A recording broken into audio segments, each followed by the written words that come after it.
त्याच्यामध्ये अविनाश पाटील निसचे किंवा SP शुक्ला, त्याच्यानंतर आपले धनाजी गुरव, उल्का महाजन, अशा वेगवेगळ्या मंडळींची चर्चा होती किंवा सोलापूरमधल्या वेगवेगळ्या रवींद्र मोकाशी आणि बाकी मंडळींची चर्चा झालेली आहे.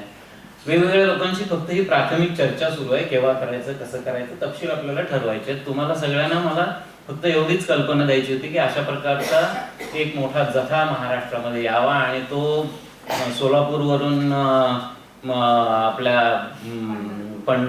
पंढरपूरवरून, देहू आळंदीवरून पार वर्धा आणि अमरावतीपर्यंत, म्हणजे संत तुकडोजी महाराज आणि गाडगे महाराज, विनोबा, हे सगळं कव्हर करावं असं सगळ्यांची एक ढोबळ कल्पना आहे. तर ती कशी असावी, काय असावी, कसं करावं हे वर्कआउट करावं लागेल.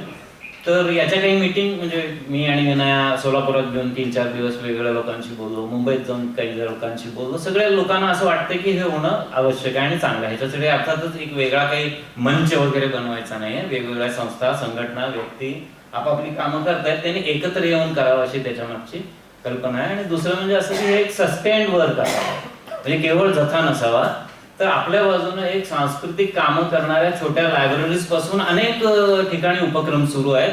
त्याला एक कोऑर्डिनेट करून एक सस्टेन पद्धतीने हे विकसित करत जाण्याचा प्रयत्न करावा.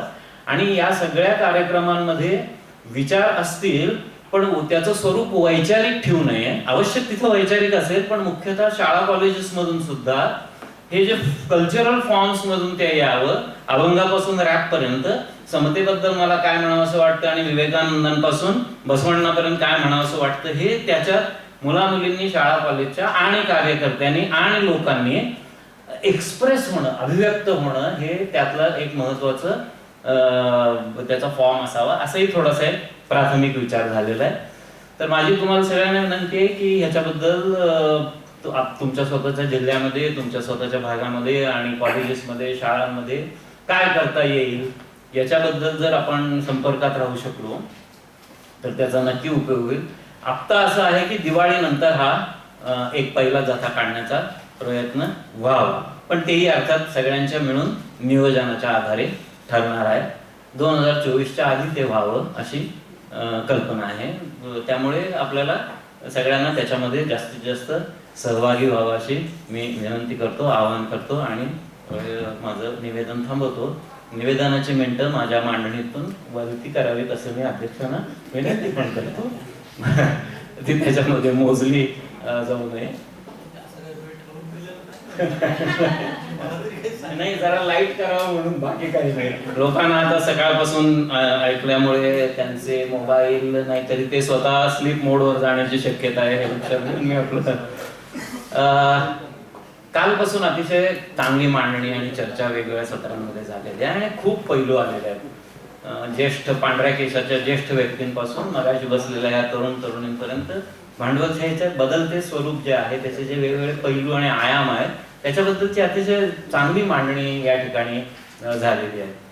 त्यामुळे त्याचं सगळं प्रकरण रिपीट करण्यामध्ये काय पॉइंट नाही आहे. आता असं आहे की मला असा विषय दिलेला आहे की ही जी काही स्थित्यंतर झाली त्याच्या टप्प्यांबद्दल मी काही बोलावं. तर टप्प्यांबद्दल बोललंच पाहिजे, नाही असं नाही, आणि उद्याबद्दलही बोललं पाहिजे आपल्याला, किंवा ते टप्पे उद्याबद्दल काय सांगतात असं काहीतरी सूत्रही शोधायचा प्रयत्न केला पाहिजे. त्यामुळे मी काही मुद्दे आपल्या समोर मांडतो आणि त्यांनी नेहमीप्रमाणे मान द्यायचा पाहुण्याला म्हणून मार्गदर्शन असा एक हेवी शब्द वापरलेला आहे. मार्गदर्शन वगैरे नाही, मी शेअर करतोय आणि मग आपण त्याच्यावरती जास्त जर चर्चा करायला वेळ असेल तर चर्चा करूया. आजचं जग किती विरोधाभासाने आणि विसंगतीने भरलेलं आहे हे आपल्याला कल्पना आहे, त्याचे तपशील देण्याची गरज नाही आहे. परंतु एक एवढी प्रचंड समृद्धी असताना, ती जी समृद्धी साधं गणित दिलं तर आता न्यूट्रिशनच्या लेवलवर, पोषणाच्या लेवलवर 2.4 टाइम्स प्रत्येक माणसाला मिळेल एवढं जगात उत्पादन आहे. म्हणजे साधारणपणाने प्रत्येक व्यक्तीला लागतच्या जवळजवळ 2.5 पट उत्पादन आज म्हणजे न्यूट्रिशनच्या टर्म्स मध्ये होत आहे. AI सकट सगळ्याचा जर पॉझिटिव्हली विचार केला तर गेल्या 25-30 वर्षांमधली जी गणित आहेत त्या गणितांमध्ये बदल झालाय. 30 वर्षापूर्वी विज्ञान चळवळीमध्ये आम्ही असं म्हणत होतो की प्रत्येक व्यक्तीनं साधारण रोज 2.5 ते 3 तास काम केलं तर एक सर्वसाधारण मध्यम वर्गाचं निकोप चांगलं जीवन प्रत्येक व्यक्तीला जगता येईल, एवढी प्रोडक्टिव्ह कॅपॅसिटी जगामध्ये तयार झालेली आहे. आता AI पर्यंत जर आलो तर ती प्रोडक्टिव्ह कॅपॅसिटी मला असं खात्री आहे की 1.5 ते 2 तास काम जर केलं प्रत्येकानं रोज, तर उरलेला वेळ मार्क्स म्हणतो तसं मासे पकडा किंवा गिटार वाजवा आणि सामाजिक काम करा, पॉलिटिकल वर्क करा. म्हणजे सामाजिक आणि राजकीय वर्क काम हे NGO कडे किंवा राजकीय पक्षांकडे देण्याची जे महान प्रथा आधुनिक युगामध्ये आलेली ती मोडून टाका आणि प्रत्येक व्यक्ती पॉलिटिकल सोशल पर्सन म्हणून जगू शकते क्रिएटिव्हली. ही पॉसिबिलिटी आज आहे की नाही, तर ही शक्यता नको तेवढी अफाट आज जगामध्ये तयार झालेली आहे. त्यातलं डिस्ट्रक्टिव्ह भाग काढून टाकून सुद्धा ती शिल्लक राहते. म्हणजे जर समजा GDP आज चुकीचा आहे, आजचा जो काही सगळा GDPचं गणित आहे ते खूप चुकीचं आहे, कारण ते एका डिस्ट्रक्शनवर आधारलेलं आहे, रिपिटेशनवर आधारलेलं आहे. आणि रिपिटेशन बद्दल दादाभाई नौरोजी म्हणाले होते तसं ब्रिटिशांनी जेव्हा GDPचं गणित घातलं त्यावेळेला, ती जी काही 100 पोती तांदूळ आहे तो ट्रेन मध्ये घाला तुम्ही आणि देशभर घरा फिरवा, GDP आपोआप वाढत जाईल. म्हणजे तांदूळ तेवढाच आहे, परंतु रेल्वे सर्व्हिसचं जर तुम्ही खर्च त्यात ऍड करत गेला तर GDPचा आकडा वाढत जातो. तर ते आज जगामध्ये अफाट पद्धतीने असं वाढवून दाखवलं जाते. ते सगळं वळतं केलं तरी चांगल्या पद्धतीने जगता येईल अशी परिस्थिती असताना का या विसंगती आहेत आणि का हे विरोधाभास आहेत, हा जो प्रश्न आहे त्याच्याबद्दल म्हणजे आपल्या सगळ्यांनी केलेलं क्रिटिक जे आहे भांडवलशाहीचं ते बरोबरच आहे. पण भांडवलशाहीने पूर्वी कधी नव्हे एवढ्या अफाट क्षमता निर्माण केल्या असं जे म्हटलेलं आहे सर्व पातळीवरती, त्याचं प्रत्यंतर आज येत आहे. त्याला काही सैद्धांतिक चर्चा करत बसायची गरज नाही आहे. या कॉन्टेक्स्ट मध्ये आज आपण या सगळ्याचा विचार करणार आहोत आणि करतो आहोत. आता ह्या ज्या काही स्थित्यंतर आहेत, ह्या स्टेजेस आहेत जग बदलण्याच्या आणि भांडवलशाहीच्या. आपण जेव्हा भांडवलशाहीचं स्थित्यंतर म्हणतो साधारण 500 वर्ष धरूया आपण. 1485 का 87 ला अमेरिकेमध्ये पहिला तो माणूस युरोपातून असा गेला की जो मी युरोपातून आलेलो आहे. आणि ते पुढचं काय आहे ते आपल्याला सगळं माहिती आहे. 1492 मध्ये मला वाटतं केप ऑफ गुड होपला कोणीतरी पोहोचलं आणि 1498 मध्ये वास्को भारतामध्ये आला. आणि तेव्हापासूनची पुढची 500 वर्ष आतापर्यंतची साधारणपणानं भांडवलशाहीचा सगळा विस्ताराचा कालखंड असं ढोबळमानानं धरायला हरकत नाही. एकमेकात घुसलेलं असतं आणि एवढ्या मोठ्या प्रवासात 50-100 वर्ष इज नथिंग हे आपल्याला माहिती आहे. त्यामुळं हे साधारण गणित जर आपण लक्षात घेतलं तर 500 वर्षाचा हा जो सगळा स्थित्यंतराचा इतिहास आहे त्याच्याबद्दल भांडवलशाहीच्या ह्या मांडणीबद्दल फक्त मार्क्सच बोलतो असं नाही, ऑब्व्हियसली आपल्याला सगळ्यांना माहिती आहे. एकीकडे हे जे बदल आहेत हे बदल पशुपालक अवस्था, मग शेती अवस्था, मग औद्योगिक अवस्था, आत्ताची जी काही आहे ही सगळी भांडवलशाहीची विकासाची रूप भांडवली तज्ञ देखील मांडत आलेले आहेत. स्कॉटिश इकॉनॉमिस्ट ते मांडत आलेले आहेत. त्यांनी काही असं नाकारलेलं नाही आहे. फक्त फरक त्यांच्यात आणि मार्क्सवादी पद्धतीनं मांडणाऱ्यांच्यात काय आहे तर त्यांचं म्हणणं असं असतं की बरोबर आहे, माणूस या आदिम अवस्थेतून बदलत आला. तो सरंजामशाहीमध्ये वगैरे असा कोंडलेला भिंडलेला होता. बाजारपेठ खुली होणं वगैरे ते अडकलेलं होतं सगळ्या नादान सरंजामदारांमुळं, राजेशाहीमुळं. ते कसं खुलं झालं आणि मानवी समाजाची अंतिम अवस्था म्हणून आता ही लोकशाही आणि बाजारपेठेवर आधारलेली भांडवली व्यवस्था आलेली आहे. ह्याच्यामध्ये चुका आहेत, नक्की आहेत, आणि रिफॉर्म्सची अतिशय गरज आहे. चांगले भांडवली तज्ञ हे कधीही नाकारत नाहीत की भांडवलीशाहीमध्ये रिफॉर्म्सची गरज आहे, ते मान्य करतात. आणि पण भांडवलशाही हे अंतिम सत्य आहे आता मानव जातीच्या विकासाचं. इथे ते थांबतात. मार्क्स ज्यांच्या परंपरेत आगे मागे येईल त्या परंपरेतून मात्र एवढंच म्हणणं आहे, फरक असा आहे की हिस्टॉरिकल चेंज, ऐतिहासिक जे बदल आहेत हे बदल भांडवलशाहीमध्ये येऊन परिणत अवस्थेमध्ये रूपांतर झालं हे मान्य नाही आहे. भांडवलशाही सुद्धा एक मानवी विकासातली अवस्था आहे आणि त्याच्या पलीकडे मानव समाज जाणार आहे. आता तो कसा जाणार आहे याचं युटोपियन चांगल्या अर्थी मनोराज्यमय पद्धतीने मांडण्यात झालेलं आहे आणि त्याला मात्र एक वैज्ञानिक पद्धतीचा पाया देण्याचा प्रयत्न मार्क्सच्या काळापासून सुरू झालेला आहे. हा जर फरक लक्षात घेतला तर मग आपल्याला याच्याकडे बघण्याचे वेगवेगळे दृष्टिकोन दिसतात. उदाहरणार्थ भारतामध्ये सुद्धा गांधीजींनी पण कॅपिटलिझमचं भांडवलशाहीची समीक्षा केलेली आहे. डॉक्टर बाबासाहेबांनी पण समीक्षा केलेली आहे. अनेक वेगवेगळ्या लोकांनी समीक्षा केलेली आहे. जगामध्ये उदारमतवाद्यांनी सुद्धा समीक्षा केलेली आहे. आजही होत आहे. आज ग्लोबलायझेशनचं क्रिटिक करणारे सगळे काही क्रांतिकारी किंवा मार्क्सिस्ट असतात असं नाही. ग्लोबलायझेशनचं क्रिटिक करणारे नॅशनलिस्ट असतात, म्हणजे राष्ट्रवादी विचारांचे लोक असतात. ग्लोबलायझेशनचं क्रिटिक करणारे उदारमतवादी आहेत. त्यामुळे वेगवेगळ्या पद्धतीने भांडवलशाहीचं क्रिटिक पण होत असतं, हेही लक्षात आपण घेऊन थोडंसं पुढे गेलं पाहिजे. आता ह्याच्यामध्ये मार्क्सच्या मांडणीचा आणि याचा आजच्या एकूण स्थित्यंतराचा भांडवलशाहीचा विचार करताना एक 3-4 छोट्याशा खुंट्या मला तुमच्या समोर ठेवायच्या आहेत आणि मग मी माझ्या मांडणीकडे येतो. पहिली गोष्ट असं की भांडवलशाही आणि भांडवली उत्पादन पद्धती या चर्चांमध्ये मी कृपा करून जाणार नाही आहे, पण फक्त तुमच्या आठवणीसाठी मांडतोय. भांडवलशाही हे फार टोटॅलिटीमध्ये असलेली व्यवस्था आहे आणि त्याचा एक महत्वाचा भाग ज्याला मार्क्स पायाभूत म्हणेल भांडवली उत्पादन पद्धती हा आहे. याच्यामध्ये आपण हे लक्षात घेतलं पाहिजे की इकॉनॉमिक्स, पॉलिटिकल इकॉनॉमी आणि त्यांचं क्रिटिक ह्या 3 गोष्टी येतात. म्हणजे उदाहरणार्थ मार्क्स असं म्हणतो की भांडवलशाही हे आधुनिक जग याच्यामध्ये पहिल्यांदा सेपरेशन हे जास्त स्पष्ट व्हायला लागतं. हे इकॉनॉमिक फील्ड आहे, हे पॉलिटिकल फील्ड आहे, हे कल्चरल फील्ड आहे, हे सोशल फील्ड आहे. ह्या विभागण्या हळूहळू अधिकाधिक स्पष्ट व्हायला लागतात. तसंच राज्यसंस्था आणि नागरी समाज, स्टेट अँड सिव्हिल सोसायटी या पद्धतीच्या विभागण्या जास्त जास्त स्पष्ट व्हायला लागतात. त्या पायाभूत मानणारी सगळी तत्वज्ञान विचारसरणी गेल्या 500 वर्षामध्ये विकसित होत आलेल्या आहेत. काही मार्क्स सारख्या विचारसरणी आहेत ते ह्या डिव्हिजनला नाकारत नाहीत, पण त्याला चॅलेंज करून क्रिटिक करून त्याच्या इंटिग्रेटेड अप्रोच कडे जायचा प्रयत्न करतात. आणि काही विचारसरणी ह्याला पायाभूत मानतात, त्याच्या आधारे उदारमतवादी क्रिटिक तयार करतात आणि त्याच्यामध्ये ते भांडवलशाहीमध्ये सुधारणा करण्याचा विचार करत असतात. याच्या तपशिलात वाटल्यास आपण प्रश्नोत्तरात किंवा वेळ असेल तर जाऊया, मी जास्त वेळ घालवत नाही. मार्क्सच्या मांडणीप्रमाणे उत्पादन हे त्याचं पायाभूत आहे, त्याच्या व्यवस्था ह्या पायाभूत आहेत आणि कृपा करून लक्षात घ्या, उत्पादन म्हणजे अगदी अंगमेहनती आणि केवळ जीवनावश्यक वस्तू अशी नॅरो कल्पना नाही. प्रोडक्शन ऑफ आयडियाज आणि मोड ऑफ प्रोडक्शन ऑफ आर्ट असे शब्द मार्क्स पहिल्यापासून याच्यासाठी वापरतो की तेही महत्वाचं आहे आणि ते तेवढंच महत्वाचं आहे. आयडिया निर्माण झाल्यानंतर एका टप्प्यावर त्या मानवी जीवनावर स्वार कशा होतात आणि त्या समाज जीवनाचं कंट्रोल कसं करायला लागतात याच्या सकट आपण समाज समजून घेतला पाहिजे. पण तो घेत असताना आपल्याला पॉलिटिकल इकॉनॉमीकडे का आलं पाहिजे असं तो सतत आपल्याला एक पद्धती देण्याचा प्रयत्न करतो. आता ह्या डिव्हिजन होत असताना जे काही वैचारिक व्यूह येतात आणि जीवनांग येतात त्याचा एक भाग म्हणजे अर्थशास्त्र आहे मांडले गेले. त्याचं ॲडम स्मिथ पासून पद्धतशीर रेकॉर्डो पर्यंत मांडलं गेलं, त्याला पॉलिटिकल इकॉनॉमी म्हटलेलं आहे. अर्थशास्त्र हे नंतरच्या काळात जास्त आलं की ज्यानं पॉलिटिकल इकॉनॉमीतला पॉलिटिकल शब्द काढला आणि इकॉनॉमिक्स असं रूपांतर केलं.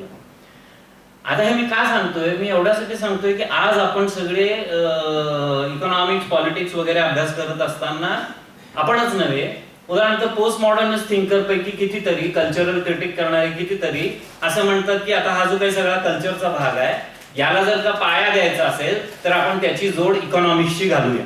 लक्षात येते? म्हणजे भांडवली व्यवस्थेतलं कल्चरल मांडणी, भांडवली व्यवस्थेतली अर्थशास्त्रीय मांडणी किंवा भांडवली व्यवस्थेतली फायनान्शियल इकॉनॉमीची मांडणी, त्याला एकत्र आणायचं आणि मग म्हणायचं की आम्ही जवळजवळ मार्क्स सारखं मांडतोय. असं व्हायला लागतं. बऱ्याचदा भारतातल्या प्रश्नांचा क्रांतिकारी किंवा परिवर्तनवादी विचार करणं म्हणजे एस्टॅब्लिश इकॉनॉमिक्सची त्याला जोड देणं, ॲडम स्मिथ प्रणित इकॉनॉमिक्सची जोड देणं, असंही बऱ्याचदा होत राहतं, कळत न कळत. आता पॉलिटिकल इकॉनॉमीमध्ये काय आहे तर पॉलिटिकल इकॉनॉमीमध्ये पहिल्यांदा मानवी श्रम, त्यातून होणारी निर्मिती आणि त्या आधारे उभी राहणारी व्यवस्था आणि त्यातले जे सामाजिक संबंध आहेत त्याच्याकडे लक्ष या मंडळींनी वेधलं. ॲडम स्मिथ असो आणि रिकार्डो असो, त्यांचं ते कॉन्ट्रीब्युशन आहे. आता हे जे आहे हे मार्क्स ते पुढे नेतो का, तर बऱ्याचदा लोकांना असं वाटतं की marks was a political economist आणि मग आज शिकागो स्कूल वगैरे पॉलिटिकल इकॉनॉमी मांडतात. आणि पॉलिटिकल इकॉनॉमी म्हणजे काय, त्याचा अर्थ लावला जातो की राज्यसंस्था आहे, राज्यसंस्थेची धोरणं लक्षात घेतली की झाली पॉलिटिकल इकॉनॉमी. राज्यसंस्था आहे, राज्यसंस्थेची टॅक्सेशन वगैरे घेतलं की झाली पॉलिटिकल इकॉनॉमी. पॉलिटिकल इकॉनॉमीचा पहिला अर्थ इतका उथळ नाही आहे. पॉलिटिकल इकॉनॉमीचा अर्थ एक संपूर्ण मानवी समाजामध्ये जे उत्पादनाचे आणि अर्थशास्त्र आर्थिक असे संबंध आहेत त्या सामाजिक संबंधांची रचना आणि त्यातल्या सगळ्या डिव्हिजन ऑफ लेबर पासूनच्या उतरंडी याच्याकडे लक्ष वेधणारी ती आहे. आता मार्क्स ह्याच्याही पुढचं मांडणी करतो आणि त्याच्याकडे मला जरा लक्ष वेधायचं आहे. ते असं आहे की मार्क्सने त्याच्या ग्रंथाचं जे नाव दिलं ते ह्याच्याबद्दल मांडणी करणारा त्याचा ग्रंथ कॅपिटल आपल्याला सगळ्यांना माहिती आहे. जर्मनीमध्ये त्याचं टायटल होतं आपल्या पानावर दास कॅपिटल. खाली असं होतं subtitle critic the politician economy, म्हणजे जर्मन उच्चार माझे बरोबर नाही आहे, जे काय असेल ते.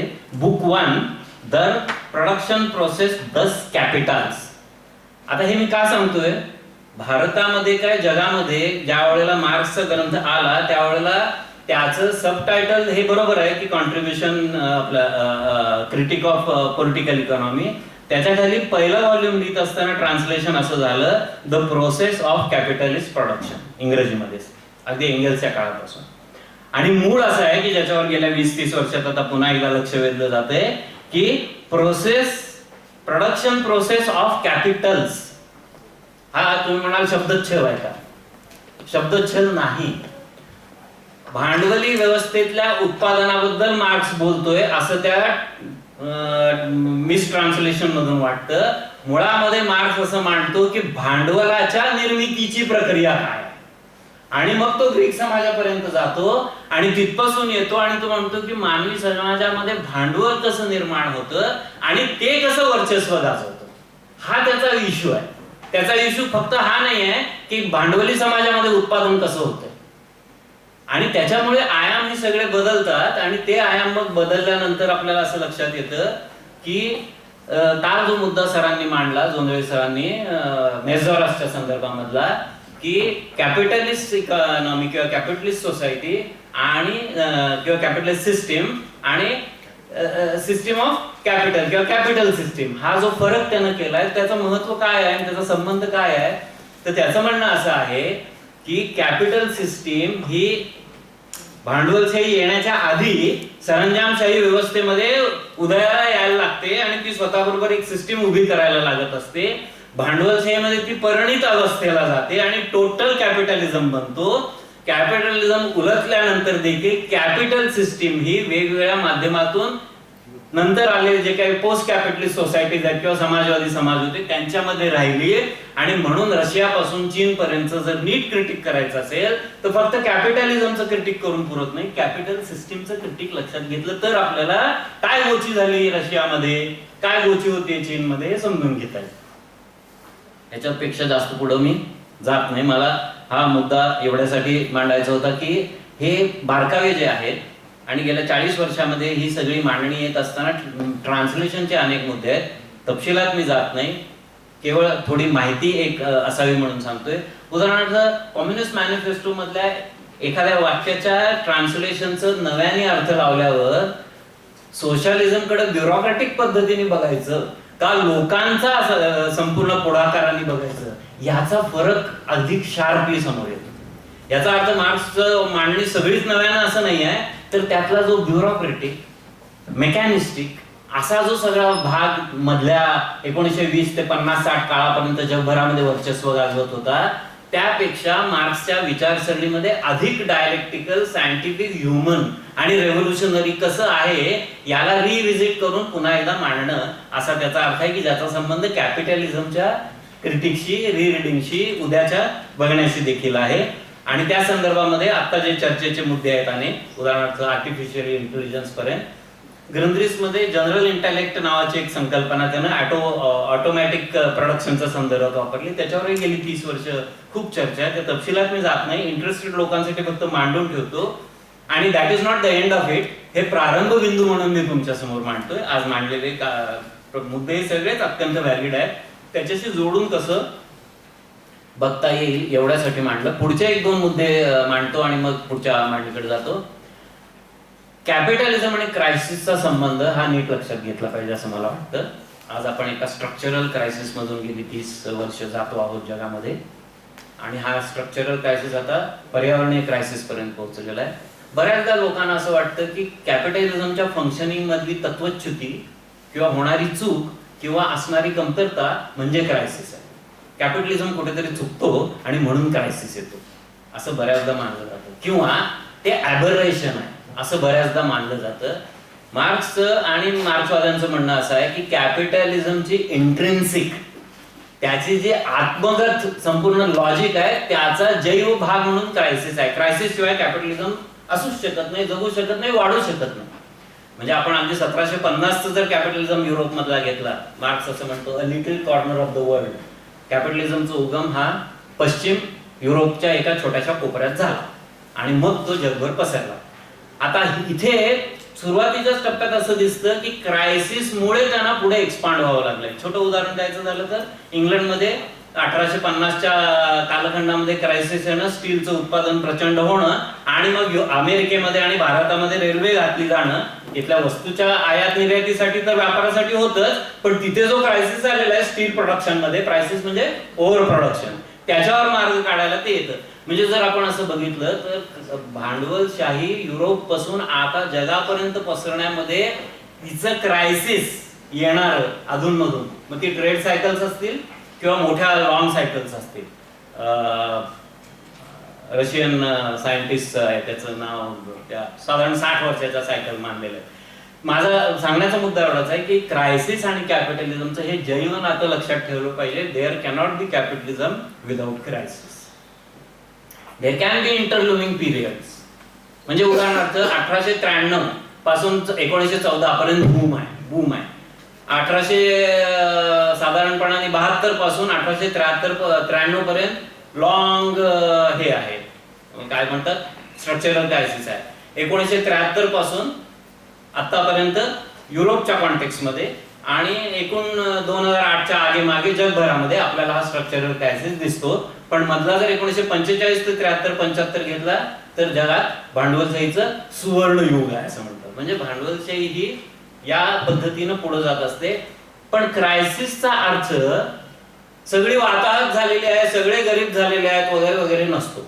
म्हणजे लोक आपल्याला बऱ्याचदा विचारतात क्रायसिस म्हणतात, कसला आलाय क्रायसिस, बघा लोक किती सोनं विकत घेत आहेत वगैरे. That is the point.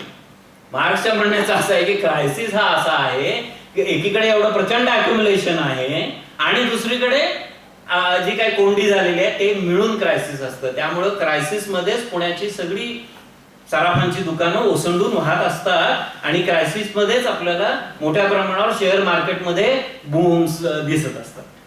शेवटचा मुद्दा यातला प्रारंभिक मांडणीतला क्लास बद्दलचा आणि क्लास स्ट्रगल बद्दलचा. भांडवलशाहीचं हे जे अॅक्युम्युलेशनचं लॉजिक आहे, संचयाचं लॉजिक आहे, संचय हे त्याचं प्रायमरी एम आहे. सरप्लस व्हॅल्यू, प्रॉफिट हे सगळ्यातून मॅक्सिमम संचय साधणं, त्या संचयाचा वापर ज्याला म्हणतात अधिकाधिक गुंतवणूक, म्हणजे ऑर्गॅनिक कॉम्पोजिशन ऑफ कॅपिटल असा शब्द वापरलेला आहे की ज्याच्यामध्ये जास्तीत जास्त भांडवल गुंतवायचं आणि कमीत कमी म्हणजे फिक्स भांडवल आणि कमीत कमी व्हेरिएबल म्हणजे श्रमावरती खर्च करायचा. एआय हे त्याचं अल्टिमेट लॉजिक आहे आत्ताच्या टप्प्यात. आर्टिफिशियल इंटेलिजन्स म्हणजे काय, मॅक्सिमम कॅपिटल हे फिक्स कॅपिटल मध्ये गुंतवा, कमीत कमी कॅपिटल हे लेबर मध्ये गुंतवा, म्हणजे लेबरवरची डिपेंडन्सी कमी करा. पण मार्क्सनं 1844 मध्ये जे म्हटलं की कॅपिटल आणि लेबर हे एकमेकाशिवाय जगूच शकत नाही, कारण कॅपिटल इज डेड लेबर आणि कॅपिटलला जगायचं तर लेबर लागतं. लेबर दर मिनिटाला कॅपिटल निर्माण करतं आणि कॅपिटल लेबर कडून उद्याचं कॅपिटल निर्माण करून घेतं की जे उद्याला पुन्हा त्या मजुराला कामाला लावणार आहे. त्यामुळे हे जैव नातं, हे नातं तोडणं हाच त्याच्यावर उपाय आहे. मिनिमम वेजेस देऊन प्रश्न सुटत नाही. तर हे नातं कसं तोडायचं हा प्रश्न आहे आणि ह्याच्यामध्ये क्लासचा प्रश्न हा या श्रमाच्या ह्याच्याशी जोडलेला. आता ही जी भांडवलशाही तयार झाली युरोपमध्ये आणि जगात पसरली ती काय अमूर्त नाही आहे. मार्क्स म्हणतो तसं प्रत्येक व्यक्ती कॉन्क्रीट आहे आणि जागतिक मार्केट सुद्धा प्रत्येक मूर्त व्यक्तीच्या जगण्यात बघावं लागतं आपल्याला. त्यामुळे प्रत्येक मूर्त मानव समाज, प्रत्येक मूर्त देश, प्रत्येक मूर्त प्रदेश, प्रत्येक मूर्त संस्कृती आणि मग भारतात येणारी भांडवलशाही आणि भारतातली जाती व्यवस्था, भारतातली पुरुष प्रधानता, भारतातले धर्म आणि या सगळ्यांचं म्हणून बनणारी भांडवलशाही, असाच तिचा अभ्यास केला जाऊ शकतो. त्याला वळतं केलं तर तो भांडवलशाहीचा सुद्धा अभ्यास नसतो. म्हणजे ह्या इथल्या सिस्टीम सकट आणि हे जगभराच आहे आणि म्हणून तो म्हणतो की ह्या सगळ्याचा विचार करताना आपल्याला नॅचरल कंडिशन्स, तिथल्या कॉन्टेक्स्ट मध्ये तो असं म्हणतो की वांशिक मुद्दे आणि इतिहास बाह्य वाटणारे मुद्दे यांचा एकत्रित विचार केल्याशिवाय आपण विचारच करू शकत नाही. किंवा क्लास बद्दल बोलताना तो असं म्हणतो की क्लासला क्लास तेव्हाच म्हणता येतं ज्यावेळेला तो नॅशनल कॉन्टेक्स्ट मध्ये ऑपरेट व्हायला लागतं. क्लास हे एकमेकाच्या संदर्भात डिफाईन होतात आणि जे कल्चरल अंगाने स्वतःला सांगायला लागतात त्यावेळेला क्लास बनतो. त्यामुळे क्लासची व्याख्या मुळात आधी इकॉनॉमिस्टिक करायची, नागरी आर्थिक करायची आणि मग त्याला जोड द्यायची. असं आपण करायचं का आपण एका जैव पद्धतीने असं बघायचं की क्लास हा त्याच्या या सगळ्या आयामांसकट तिथे तिथे कसा अस्तित्वात आलेला आहे हे बघायचं. हा मुद्दा आपल्याला येतो. आणि यातलाच एक छोटासा मुद्दा सांगतो जो नैतिकतेची चर्चा मग अशी आली होती. भांडवली युगामध्ये सेपरेशन सुरू झाल्यानंतर नैतिकता सुद्धा सेपरेट केली जाते आपल्या जीवनापासून. पूर्वी असं नसायचं. सरंजामशाहीमध्ये जाती व्यवस्थेमध्ये बरं वाईट आणि शोषण आणि दमन अफाट होतं, त्याच्यावर वादाचा मुद्दाच नाही. पण नैतिकता जोडलेली होती. गांधींमध्ये काय नैतिकता त्यांच्या राजकारणाशी जोडलेली आहे, बाबासाहेबांची नैतिकता त्यांच्याशी जोडलेली आहे, भगतसिंगची नैतिकता जोडलेली आहे. पण ही नैतिकता भांडवलचे सेपरेट करते. मार्क्स त्याची कुचेष्टा करताना असं म्हणतो की जर एखाद्यानं पॉलिटिकल इकॉनॉमिस्टला असं विचारलं की मला माझ्या भावाला विकायचंय, तर पॉलिटिकल इकॉनॉमिस्ट त्याला उत्तर काय देईल? तो म्हणाल हो, माझ्या अर्थशास्त्रीय नियमाप्रमाणे तू तुझ्या भावाला विकू शकतोस, काहीच प्रॉब्लेम नाही. बट आस्क कझिन एथिक्स, आपला जो चुलत भाऊ आहे एथिक्स नावाचा, त्याला विचार की हे बरोबर आहे का चूक आहे. मार्क्स असा प्रश्न करतो की पॉलिटिकल इकॉनॉमिस्टनं असं म्हणणं की नैतिकतेकडे बघून आपण ठरवलं पाहिजे. अर्थशास्त्र मात्र हे सांगते, हे मॉडर्न वर्ल्डचं सगळ्यात मोठं घातक प्रकरण आहे की नैतिकता ही अर्थशास्त्रापासून आणि मग राज्यशास्त्रापासून वेगळी झाली. आता हे वेगळं होणंच वाईट आहे असं नाही, तर वेगळं होण्याने काही आपल्याला अभ्यास करता आले, पण प्रॉब्लेम काय झाले हा मुद्दा आहे. आणि क्लास स्ट्रगल हा या संदर्भामध्ये ड्रायव्हिंग फोर्स कसा आहे हा आपल्याला लक्षात घेतला पाहिजे. ही जी मार्क्सची आणि एकंदर मार्क्स परंपरेतल्या वेगवेगळ्या प्रवाहांची मांडणी आहे ती लक्षात घेतली पाहिजे. हा एक महत्वाचा मुद्दा मला आपल्यासमोर सुरुवातीला जरा विस्ताराने ठेवायचा होता. आता पुढचा मुद्दा जो आहे मला दिलेल्या विषयातला, त्यातला असा आहे की स्टेजेसचा मुद्दा आहे. प्रत्येक स्टेजच्या चर्चेत सविस्तर जायची गरज नाही. 4 स्टेजेस आपण ढोबळमानाने लक्षात घेऊया गेल्या 500 वर्षातल्या. पहिली स्टेज आहे ज्याला आपण असं म्हणू शकतो की मर्कंटाईल स्टेज, म्हणजे व्यापारी भांडवलशाही. 100, 150, 200 वर्ष जगामध्ये होती. व्यापारी भांडवलशाही स्टेज ही फक्त युरोपात आहे असा गैरसमज ठेवायचं कारण नाही. आपल्याला सगळ्यांना कल्पना आहे की जगभर व्यापार होता. इनफॅक्ट भारताचा जगातल्या व्यापाराचा वाटा जवळजवळ 25% होता 17व्या-18व्या शतकापर्यंत. चीन, भारत आणि पश्चिम आशिया इथे सुद्धा भांडवलशाही उदयाला येऊ शकेल काय असं वाटण्यासारख्या कंडिशन्स होत्या. हे इतिहास तज्ञ केवळ भारतीय आणि आशियाईच नव्हे, युरोपीय आणि अमेरिकी इतिहास तज्ञ देखील ते मांडून दाखवतात. पण मग इथे का आली नाही आणि युरोपात का आली? तर हा पहिल्या टप्प्यामध्ये आपल्याला असं दिसतं की भारतातली जाती व्यवस्थाच त्याचा एक महत्वाचा अडथळा आहे. चीन मधली मॅन्डरिन व्यवस्था जी आहे ती एक अडथळा आहे. परंतु अभ्यासकांचं म्हणणं असं आहे की भारत, चीन आणि आशियामधल्या राज्यसंस्था ह्या ऑर्गनाइज्ड होत्या जास्त. मोठाली साम्राज्य आहे, मोठाल्या ब्युरोक्रेसीज आहे, ऑर्गनाइज्ड आहे आणि खाली गाव पातळीपासून अतिशय घट्ट बांधलेले समाज आहे, तसं बलुतेदारी आणि जाती व्यवस्था. आता हे अडथळा बनलेला आहे. युरोपमध्ये मात्र विपन्नता आहे प्रचंड. इंग्लंडला तर कोण विचारत पण नव्हतं. म्हणजे इंग्लंडमध्ये कॉन्टिनेंटल डिशेस खाणं हे महत्वाचं काय मानलं जायचं. तर कॉन्टिनेंट म्हणजे इंग्लंड युरोप खंडाच्या बाजूला आहे ना, त्यांच्या दृष्टीने युरोप खंड हा कॉन्टिनेंट आहे बरं का. ते कॉन्टिनेंट म्हणतात तेव्हा बाकीच्या खंडाबद्दल बोलत नसतात. तर फ्रेंच आणि बाकी मंडळींपेक्षाही मागास असलेली एके वेळची इंग्लंडची अर्थव्यवस्था. पण तिथे व्यवस्था ह्या सरंजामी सुट्या